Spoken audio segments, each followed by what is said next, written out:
These guys before, you're the only woman, you're the first pilot they've ever had, and there was no female toilets, for example. I mean, every screensaver was a naked woman on the computer. Yes. So I made them all into naked men.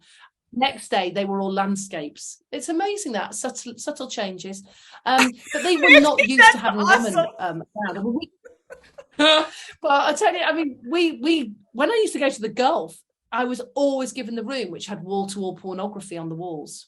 I would strip it all down, stick it outside and yell, "Porn's up, boys." And then they would all come and get the porn and all the rest of it. But the room next door to me had none on the walls. They always gave me that room as a joke. You know, it was almost like this. And so there was one guy there that I actually did suffer from him bullying me.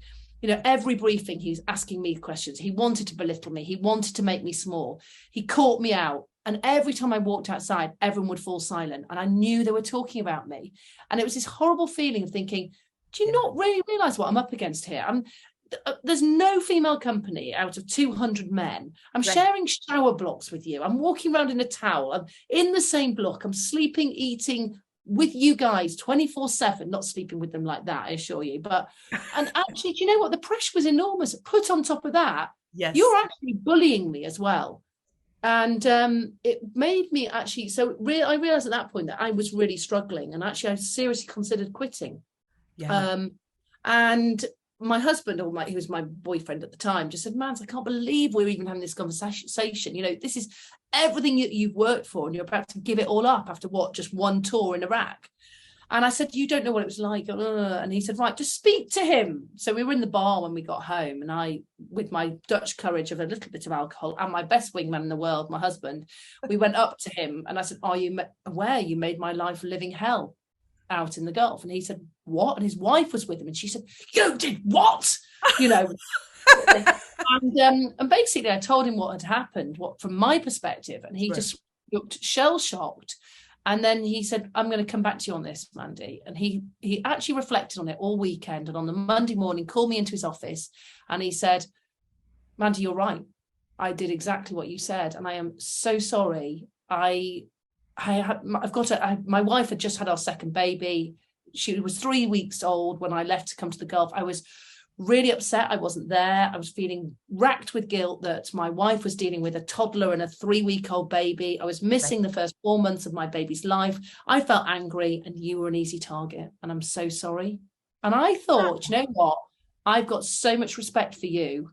You did make my life hell, but I now respect you for admitting it, for reflecting on it, and for actually telling me the reasons behind it. That it wasn't a personal thing about me. He just chose the person that he felt was the weakest link, which of course I was going to be the weakest link because I stood out like a sore thumb, mainly because I'm 6 foot tall, but also because I do have boobs, you know. But you know, actually, that was it. And you realize that, you know, when there is a team dynamic that's not working, you're better to call it out early. If I'd called it out 3 months previously, I wouldn't have been in this awful spiral of hating the environment I was in. But it takes confidence to do that, and it's easier said than done.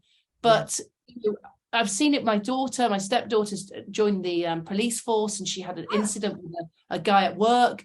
And I said, "Call it out now. Call it out sooner rather than later. Do not let it spiral." And she did.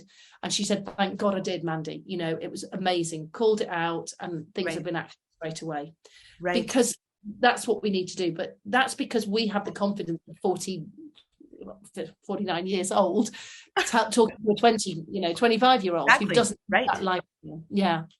You know, I just made a recommendation of 5 books. Of course, I had to include The Grit Factor, but and now I need to have 6 because this one needs to be on here. Now Atomic Habits needs to be on there. Anyway, you're going on the list of the books that I have a bookshop that people have to read. You know, one of them is Fierce Conversations, and Susan Scott actually is out of Seattle, and I think it's one that I want every young leader of male or female to read, right? Because you've got to be able to have those conversations, and you can only be as successful as the tough conversations you're willing to have. Yeah. And I think that's something that we do shy away from it. I mean, I personally hate conflict. So I know in my own mind I back away from conflict. I tend to not say it rather than say it. But I have learned over time to, especially in the workplace, I think,